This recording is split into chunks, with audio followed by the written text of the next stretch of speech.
यमुना गंगा उज्जल जलधि तरंगा तव शुभ नामे जपो महेश्वरा गुरु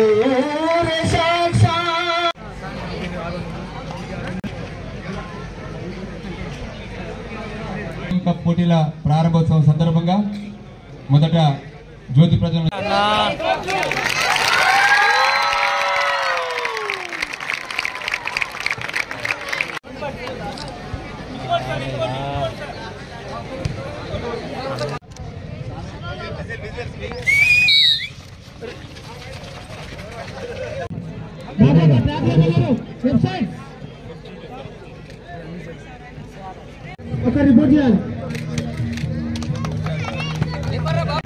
గాడిదలు కూడా పీఈటీలు ఎవరెవరైతున్నారు నుంచి మనం 6-7 డేస్ మీ ఫీల్డ్ లో కూడా తప్పకుండా మీరు అందరూ కూడా ప్రతి ఒక్కరు కూడా చూపించాలి నేను కోరుతున్నాను.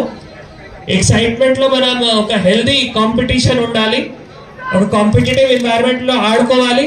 కానీ అదే ఆడుకునేటప్పుడు అపోజిషన్ కి కూడా అంటే ఒక సైడ్ ఒక 2 కాంపిటీషన్స్ కానీ 2 టీమ్స్ ఉంటాయి కాబట్టి ఒక హెల్దీ ఎన్వైరన్మెంట్ లో సో ఒక పోటాపోటీ ఎన్వైరన్మెంట్ లో మీరు అందరూ కూడా ఈ 6-7 డేస్ ఏవైతే కాంపిటీషన్ ఉన్నాయో దాంట్లో ప్రతి ఒక్కరు కూడా ఆడుకోవాలి.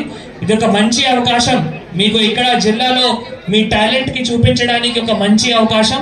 ఇక్కడ నుంచి మళ్ళీ ఎవరైతే విన్నర్స్ ఉంటారో మళ్ళీ స్టేట్ లెవెల్లో కూడా మీరు అక్కడ కాంపిటీషన్ లో పార్టిసిపేట్ చేసుకొని అక్కడ కూడా విన్నర్స్ అవ్వడానికి అవకాశం ఉంటుంది. కాబట్టి చాలా best sports person sports women ఇక్కడే ఉన్నారు. జిల్లాలో ఉన్న మంచి టాలెంట్ ఈ రోజు మా ముందే ఉన్నారు. కాబట్టి మా జిల్లాలో ఇంతకుముందు కూడా ట్రైబల్ ఆశ్రమ్ స్కూల్స్ లో కానీ రెసిడెన్షియల్ స్కూల్స్ లో కానీ మన స్పోర్ట్స్ స్కూల్లో కూడా చాలా మంది నేషనల్ లెవెల్ స్టేట్ లెవెల్లో ఆల్రెడీ పార్టిసిపేట్ కూడా చేయడం జరిగింది, విన్నర్స్ కూడా అయ్యారు.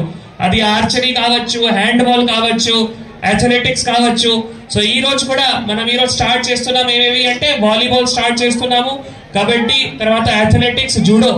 సో ఈ అన్నిటిలో మా జిల్లాలో చాలా మంచి టాలెంట్ ఉన్నాయి. కాబట్టి మీరు స్టేట్ లెవెల్ కూడా తప్పకుండా ఇక్కడ నుంచి విన్నర్ అయ్యి అక్కడ కూడా మీరు గెలవాలి.